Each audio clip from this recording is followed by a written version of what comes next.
Hi everyone, welcome back to the channel. Welcome to a new review episode. Today I'm going to be reviewing Blade Runner Black Lotus from Titan Comics.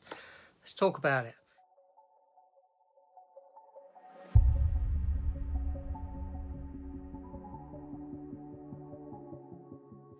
Okay, so I did review every episode of the TV series of this, Blade Runner Black Lotus, which was an Japanese anime Blade Runner TV series that I really did like. And it came to an end, obviously, set up for a sequel.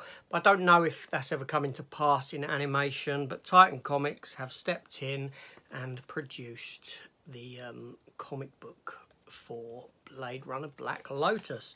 So this comic book continues on the story of L from the animated series and continues directly where that left off.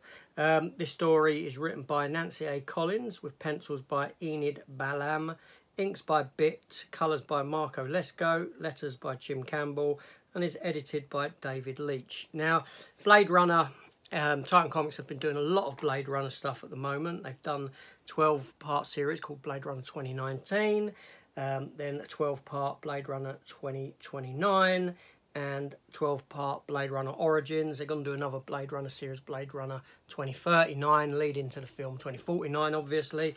And now they've started off with Black Lotus. So I thought I'd pick it up, give it a read, and give you my thoughts on it. Now, there are several covers available. As you can see, I have this one here, but I also have this on pre-order and this on pre-order, which I would have picked up from my comic shop today, but they were shut because of an electrical problem in the area, or an energy problem. No electricity in the area, so doors were shut. So I have read this, 22 pages, set in Los Angeles in the year, or outside of Los Angeles in the year 2032. I'll give you a quick recap. I'll read you the recap bit, and then I'll tell you my thoughts on the story and where we get to. So, waking up in a derelict complex somewhere in the desert east of Los Angeles, a young woman called Elle, with no memory of her past, discovers that she and several other people have been brought there to be hunted for sport in a sadistic big game safari. Displaying incredible survival and combat skills, only Elle manages to escape the hunt, stealing an encrypted data device from one of the hunters in the process. Determined to find out who she is, Elle finds herself drawn to the nearest city, Los Angeles.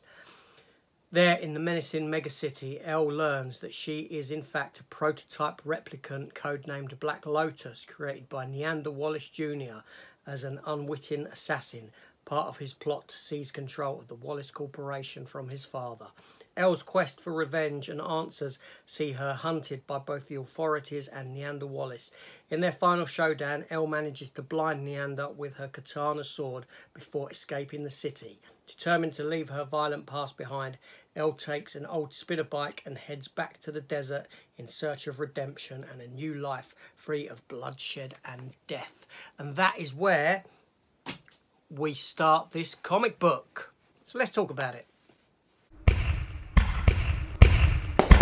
Okay, so as the story in this comic goes, like I said, we catch up with Elle, and she gets attacked on her way out of Los Angeles, but she subdues her attackers.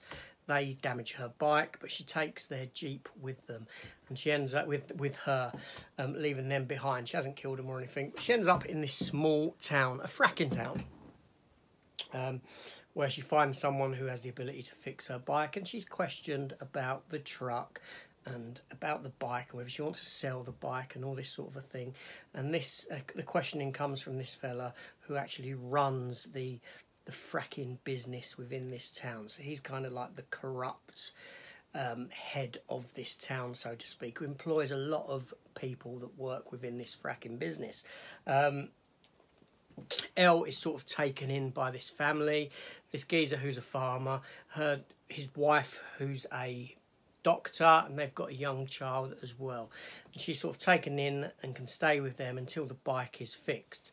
While this is going on, we come to learn that this bloke that Elle encountered, the one who runs the mining and the fracking operation, he has a business there, and he has a bar of sorts where he uses old pleasure replicants, pleasure bots, for his workforce to keep them happy, shall we say.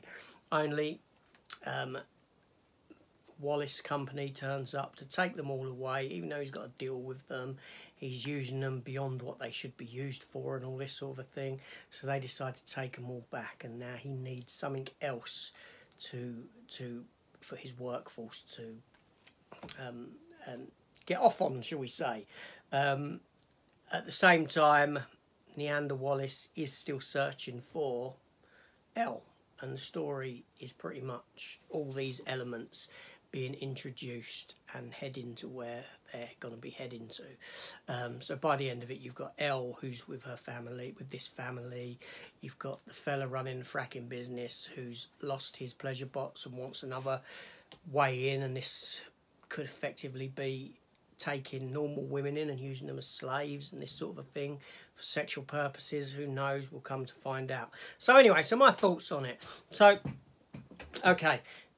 First of all, the art. I'm not too keen on the art in this. It doesn't really work for me. It's primarily the faces in the people more than anything else I struggle with.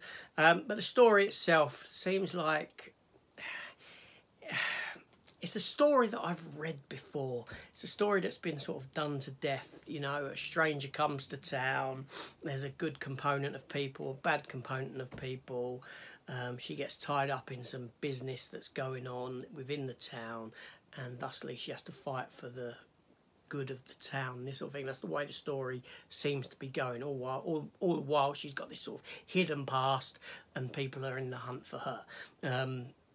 Yeah, that's where the story's going. So, although it's really nice that Blade Runner Black Lotus has returned in comic form, I think that's great. I think the story is just very used, a very used story trope, unfortunately. But this is only issue 1. It could go in other directions. This is just what I'm getting from reading issue 1. And you know, as a sort of older reader, I should say, you notice that stories repeat. There's only so many stories that can be told. So unfortunately, in that respect, we're looking at a story that has been told before in other forms, yeah, many a time. But I'll be happy to keep with it and see where it goes, because I think Titan Comics are knocking the Blade Runner stuff out of the park. Their 2029, 2039 series are fantastic. Origins is pretty good. It is a very good universe to be revisiting within comic form. If we can't get it in film, I'm happy to revisit it in comics and explore more of the Blade Runner world. And that's what this comic is doing, and I'm hoping that it does open up beyond what I'm perceiving it to be. But anyway, so have you read this? Let me know down in the comments, and let's talk Blade Runner. See you soon. Take care all, and goodbye.